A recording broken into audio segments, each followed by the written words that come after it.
છેલ્લા 48 કલાકમાં આખા ગુજરાતે જોયું છે કે કઈ રીતે મેઘરાજા ગુજરાતના અલગ અલગ વિસ્તારમાં મેઘ તાંડવ મચાવી રહ્યા હોય એ પ્રકારની સ્થિતિ છે। ગુજરાતના 12 થી 14 જિલ્લા એવા છે જ્યાં ભારે કે અતિ ભારે વરસાદ કે ક્યાંક પછી આગ ફાટ્યું હોય એ પ્રકારની સ્થિતિ સર્જાઈ શકે છે। ઘણી બધી નદીઓમાં પૂર આવી શકે છે। વરસાદ પડવાનો છે નક્કી છે।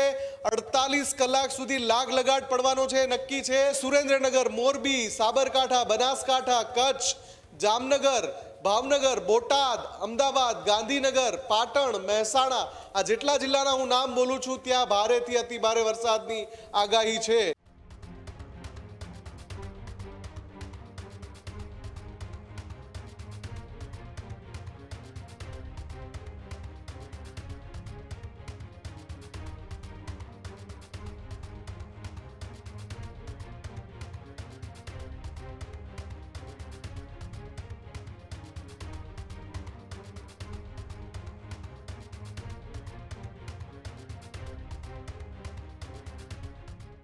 મેઘરાજા અનરાધાર વરસી રહ્યા છે અને હજુ પણ 72 કલાક એલર્ટ આપવામાં આવ્યું છે। સ્કાયમેટ વેધરનું આગામી 72 કલાક માટે એલર્ટ જાહેર।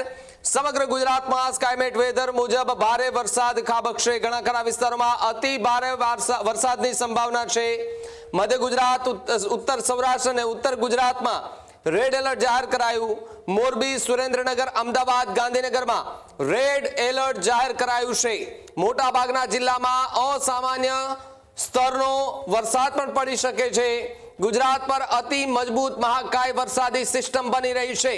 આખી વરસાદી સિસ્ટમ વરસી તો જળ પ્રલય નક્કી માનવામાં આવી રહ્યું છે। કારણ કે જે રીતે સ્કાયમેટ વેધર જે છે તેમની વેબસાઇટમાંથી જે આપને સ્ક્રીન પર મેપ દેખાઈ રહ્યો છે આ મેપની અંદર ગુજરાતમાં કેવો વરસાદ આગામી 72 કલાક રહેશે તેનું અનુમાન લગાવવામાં આવ્યું છે।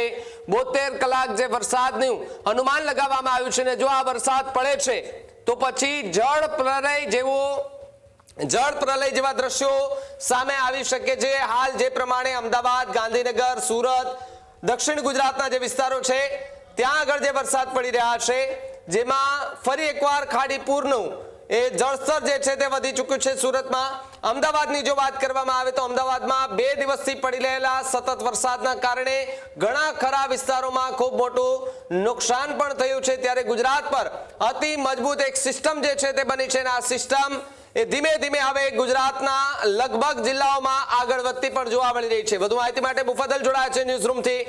મુફદ્દલ, જે રીતે સ્કાયમેટ વેધરે ફરી એકવાર અનુમાન લગાવ્યું છે અને ગુજરાત પર એક એવી સિસ્ટમ કે જે કદાચ જો વરસે તો જળ પ્રલય નક્કી માનવામાં આવી રહ્યું છે।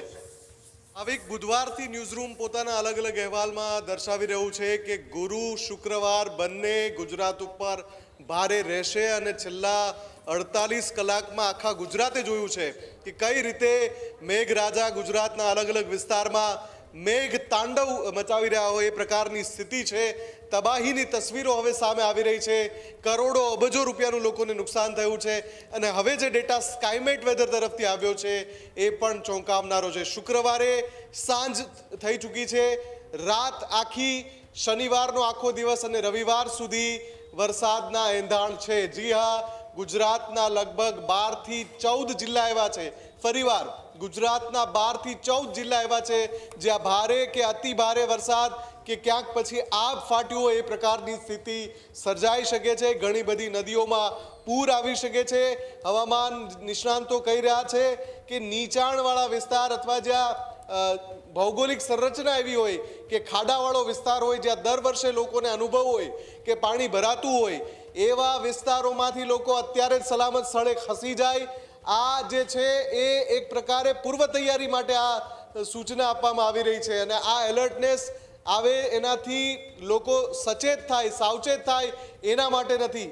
ગભરાવાની કોઈ જરૂર નથી કે અત્યારે આ સ્થિતિમાં આ પ્રકારના અપડેટ્સ આવી રહ્યા છે તો શું કરવું। જો વરસાદ પડવાનો છે નક્કી છે, 48 કલાક સુધી લાગ લગાટ પડવાનો છે નક્કી છે, પણ જ્યારે વરસાદની વાત છે તો આપણે જાણીએ છીએ કે જે વાદળ સાથેની સિસ્ટમ છે છેલ્લી ઘડીએ ક્યાં ફંટાઈ જાય એ ખબર નથી હોતી। અત્યારે સુરેન્દ્રનગર, મોરબી, સાબરકાંઠા, બનાસકાંઠા, કચ્છ, જામનગર, ભાવનગર, બોટાદ, અમદાવાદ, ગાંધીનગર, પાટણ, મહેસાણા આ જેટલા જિલ્લાના હું નામ બોલું છું ત્યાં ભારેથી અતિ ભારે વરસાદની આગાહી છે. ઉત્તર ગુજરાતના તમામ જિલ્લામાં આગાહી છે. ઉત્તર સૌરાષ્ટ્રના તમામ જિલ્લામાં આગાહી છે. કચ્છમાં આગાહી છે. મધ્ય ગુજરાતના મોટા ભાગના જિલ્લામાં આગાહી છે. આ તમામ વિસ્તારોમાં નીચાણવાળા જ્યાં સ્થળ હોય, જ્યાં પાણી ભરાતું હોય ત્યાં લોકોએ સાવચેત રહેવું પડશે. 48 કલાક સુધી જાગતા રહેવું પડશે, કેમ કે આ મહાકાય સિસ્ટમ માટે ન માત્ર સ્કાયમેટ વેધર, હવામાન વિભાગ, windy.com, weatherandradar.com, European weather agency આ બધાએ મોટું એલર્ટ આપ્યું છે કે ગુજરાત પર તબાહી સર્જતો વરસાદ હજુ પણ વરસતો રહેશે અને લગભગ 48 કલાક સુધી લાગલગાટ હજુ પણ વરસતો રહેશે. અને ક્યાં કેટલી માત્રા હશે એનું અનુમાન ન લગાવી શકાય. કોઈ તાલુકો જિલ્લો એવો હોય કે જ્યાં ખૂબ જ વરસાદ પડી જાય. આપણે જોયું અમદાવાદમાં 15, 18 અને 20 ઇંચ વરસાદ પડ્યો માત્ર 24 કલાકના ગાળામાં, અને એ પછી અમદાવાદમાં અબજો રૂપિયાનું નુકસાન થયું છે.